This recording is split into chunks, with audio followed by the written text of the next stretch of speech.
அனைவருக்கும் வணக்கம். தெய்வீக பலன்கள் சேனல் சார்பாக தங்களை அன்புடன் வரவேற்கிறோம்.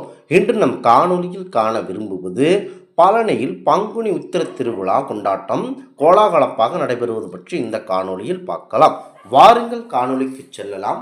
மறக்காமல் ஒரு சப்ஸ்கிரைப் செய்யவும்.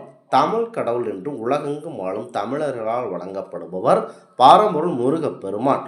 முருகப்பெருமானின் அறுபடை வீடுகளில் மூன்றாம் படை வீடாக இருப்பது பழனி தண்டாயுதபாணி திருக்கோவில் ஆகும். தண்டாயுதபாணி திருக்கோவிலுக்கு தினந்தோறும் ஏராளமான பக்தர்கள் வருகை தருகின்றனர். மேலும் முருகப்பெருமானுக்கு உகந்த நாட்களான சஷ்டி, கிருத்திகை, பௌர்ணமி மற்றும் வைகாசி விசாகம், சஷ்டி விரதம், தைப்பூசம் உள்ளிட்ட நாட்களில் லட்சக்கணக்கான பக்தர்கள் சாமி தரிசனம் செய்கின்றனர். அவ்வாறு வருகை தரும் ஆயிரக்கணக்கான பக்தர்கள் பால்குடம் ஏந்தியும் காவடி எடுத்தும் பாத யாத்திரையாக வந்து சாமி தரிசனம் செய்வார்கள். தைப்பூசம் அன்று விரதம் இருந்தால் நினைத்த காரியம் நிறைவேறும். அதேபோல் முருகன் கோவிலுக்கு சென்று அபிஷேகங்கள் கண்டால் சகல பாவங்களும் நீங்கும் என்பது ஐதீகம். முருகப்பெருமானுக்குரிய கந்த சஷ்டி கவசம், கந்தகுரு கவசம், கந்தர் அனுபூதி, சண்முக கவசம் மற்றும் கந்தர் அலங்காரம், கந்தர் அனுபூதி, திருப்புகழ் உள்ளிட்ட பாடல்கள் பாடினால் பல்வேறு சிறப்பு வாய்ந்தவையாகவே பார்க்கப்படுகிறது. இப்படி பல்வேறு சிறப்புகள் வாய்ந்த பழனி முருகன் கோவிலில் பங்குனி உத்திரமும் முக்கியத்துவம் வாய்ந்தவையாகவே பார்க்கப்படுகிறது.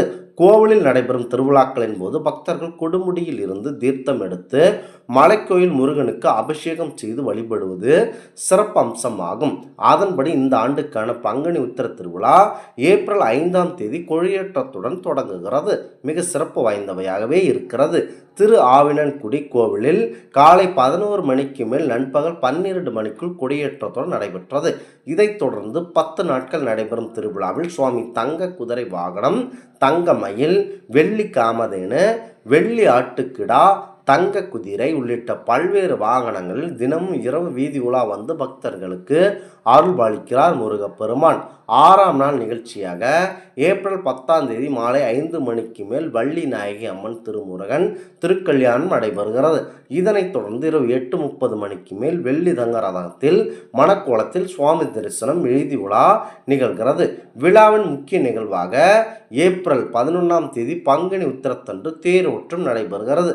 மாலை 4:30 மணிக்கு மேல் தேர் பக்தர்களால் வடம் பிடித்து இழுக்கப்பட்டு கிரி வீதிகளில் வலம் வரும் நிகழ்ச்சி நடக்கிறது. விழாவின் நிறைவாக ஏப்ரல் 11ஆம் தேதி இரவு தங்க குதிரை வாகனத்தில் சுவாமி உலா வரும் நிகழ்ச்சியும் அதனைத் தொடர்ந்து கொடி இறக்கமும் நடைபெற உள்ளது. அன்று பங்குனி உத்திரம் தொடங்க உள்ள நிலையில் பக்தர்கள் விரதம் இருந்து தீர்த்த காவடி எடுத்து தயாராகி வருகிறார்கள். மிக பெரும் சக்தி வாய்ந்த இந்த பங்குனி உத்திர திருநாளில்தான் முருகப்பெருமான் மற்றும் விஷ்ணு பெருமான், சிவபெருமான் திருக்கல்யாண வைபவமாகவே நடைபெற்றது. முக்கியமாக பங்குனி உத்திர திருவிழா வருகின்ற 18ஆம் தேதி திங்கட்கிழமை காலை 9 மணிக்கு கொடியேற்றத்துடன் தொடங்கி தொடர்ந்து 10 நாட்கள் இந்த விழா நடைபெறுகிறது. இது முக்கியத்துவம் வாய்ந்தவையாக பார்க்கப்படுகிறது. சிவனடியார் குழு இதனை முன்னிட்டு அனைத்து சிவனடியார் குழு சார்பில் பல்வேறு மாவட்டங்களில் இருந்து வந்திருந்த சிவனடியார் குழுவில் 6500 பேர் நேற்று ரயிலில் முன் பழனி வந்தடைந்தனர். இன்று காலை பழனி அடிவாரத்தில் கிரிவல பாதை, படிப்பாதை, யானைப்பாதை, மலைக்கோயில் மேல் பிரகாரம் உள்ளிட்ட பகுதியில் இன்றும் நாளையும் உலாவார பணிகளில் மேற்பட்டு வருகிறது. அறங்காவலர் குழு உறுப்பினர்கள் சுப்பிரமணி மற்றும் ராஜசேகரன் கலந்து கொண்டு துவங்கி வைத்தனர். இதில் சிவனடியார் குழு நிர்வாகிகள் கலந்து கொண்டு மிக சிறப்பாகவே இந்த கோவில் திருவிழாவை நடத்த ஏற்பாடு செய்து வருகின்றனர்.